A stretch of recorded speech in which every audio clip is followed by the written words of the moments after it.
Hello, my name is Ryan Moffatt. This is my second news article presentation. I am in Professor Simmons' class, AFRS 161, Section 9, and today is the 3rd of December, 2023.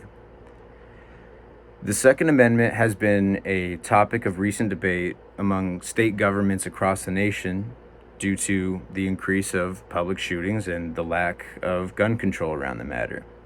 It is important to note that owning a firearm is a federal right. However, it can be vastly different from state to state. In California, for example, there are many policies in place to minimize the in California, for example, there are many policies in place to minimize the risk of the devastating effects guns can have on society.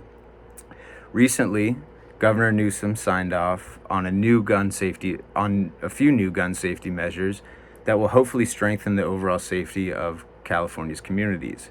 In his new measures, there are stricter regulations for public carrying, a requirement that all pistol cartridges are microstamped and able to be traced back to an owner. New additions have been made to background checks that must be made before purchasing a firearm. And there's even been an 11% tax on ammunition, and it will directly generate funds for schools and gun safety programs. This all comes along, by the way, with the U.S. District Court's decision to ban large capacity magazines. There's no doubt of problem with gun control today, and finding a solution is obviously tricky. Newsom explains that gun safety laws have worked so far and that the state's gun death rate was actually 43% lower than the rest of the nation. The signed Senate bills will hopefully continue this trend and keep more people safe from gun violence.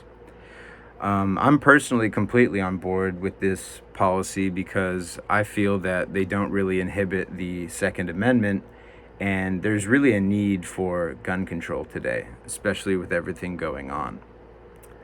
I especially also like the tax idea because it will directly benefit the community, and overall, it's a way of finding a median for everybody that's on one side or the other. So California can exercise these laws because there's a lack of federal jurisdiction over the local laws relating to firearms, and because we live in a dual federalistic government, which according to the textbook is when the state and national governments rule in their own spheres. And yes, so a balance in California is achieved when the national laws, such as the Second Amendment, are not completely altered by the creation of state policy. So overall, I think the gun policy changes here will always be an ongoing debate, but so far they are going in the right direction. Obviously, it's up to our state governments to decide what's safest for the residents of the state. And with these added laws, I think it's clear that Governor Newsom is doing his best to navigate this whole gun control debate. So that's the news article. Governor Newsom has put in some new policies, and I think that they're quite important and interesting. That is the end of my second presentation. I've been Ryan Moffatt. Thanks.